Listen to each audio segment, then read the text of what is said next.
शुरुआत में जब मैं दुनिया के आदिवासी समुदायों के बारे में सोचता हूँ, तो सबसे पहले दिमाग में उनकी विविधता और प्रकृति से उनका जुड़ाव आता है। हर महाद्वीप में इनकी संस्कृति अलग है, लेकिन किसी न किसी रूप में वे प्रकृति के साथ ही जीते आए हैं। सच कहें तो मुझे हमेशा हैरानी होती है कि इतनी दूरी और अलग अलग माहौल के बावजूद इन समुदायों में प्रकृति के लिए समान इत्त दिखाई देती है।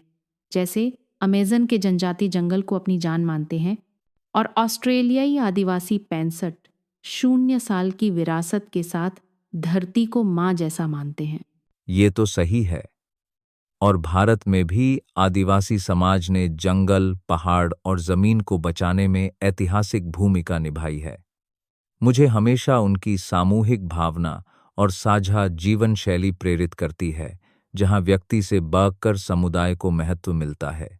हाँ, और सोचिए, इनके पास कोई लिखित इतिहास नहीं था, लेकिन कहानियाँ, गीत, नृत्य यही उनकी किताबें थीं। मुझे तो लगता है मौखिक परंपरा से ज्ञान को पीढ़ी दर पीढ़ी आगे बढ़ाना अपने आप में एक कला है। सचमुच। और ये लोग प्रकृति की पूजा करने की बजाय उसे सम्मान देते थे। उनका मानना था कि इंसान और धरती बराबर हैं, नॉट सुपीरियर, नॉट इन्फीरियर। ये सोच आज की दुनिया के लिए कितना जरूरी है ना? बिल्कुल।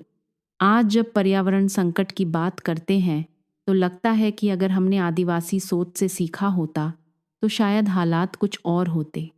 वैसे, क्या आपको पता है, अमेज़न की कई दवाएं जो मॉडर्न साइंस में इस्तेमाल होती हैं, उनकी खोज भी इन्हीं जनजातियों ने की थी? आपकी बात से याद आया, इतनी सशक्त परंपराओं के बावजूद जब उपनिवेशवाद आया, तो इन समुदायों को कितनी तकलीफ झेलनी पड़ी। जैसे ट्रेल ऑफ टीयर्स, जिसमें हजारों मूल निवासियों को मजबूरन अपनी जमीन छोड़नी पड़ी थी। मुझे सबसे ज़्यादा दुख इस बात का होता है कि बच्चों को उनके परिवार से अलग कर बोर्डिंग स्कूलों में भेजा गया। सोचिए, सांस्कृतिक जड़ें जबरन काट दी गईं और बीमारियां, हिंसा, इस वजह से कुछ समुदाय तो लगभग खत्म ही हो गए। यह सुनकर मन भारी हो जाता है, लेकिन इसी संघर्ष में इनकी असली ताकत दिखती है। कई जगह आज भी ये लोग अपनी भाषा, परंपरा और जमीन के लिए लड़ रहे हैं। हाँ, और ब्राज़ील के अमेज़न में जो आदिवासी जंगल की कटाई के खिलाफ आवाज़ उठा रहे हैं, वो सच में प्रेरणादायक है। मुझे अच्छा लगता है कि अब संयुक्त राष्ट्र ने भी आदिवासी अधिकारों को मान्यता दी है। यही तो।